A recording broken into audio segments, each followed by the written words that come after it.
Herkese merhaba arkadaşlar, kanalımıza hoş geldiniz. Afra Saraçoğlu uçakta paylaşım.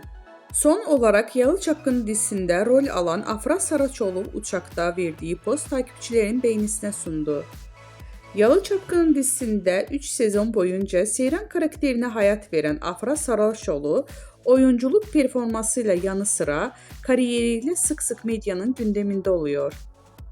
Güzel ve ünlü oyuncu uçakta seyahat ederken verdiği poz takipçilerinin beğenisine sundu.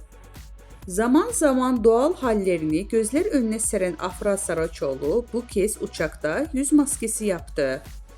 Kulaklığında kulaklık, yüzünde maskeliyle poz veren ünlü oyuncu paylaşımı büyük ilgi gördü.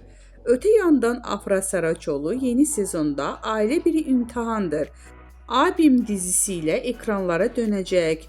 Ünlü isim imzalı dizide Kenan Emirzalıoğlu ile başrollerini paylaşacak. Bizden bu kadar arkadaşlar. Videolarımızı beğenip kanalımıza abone olmayı unutmayalım. Hoşça kalın.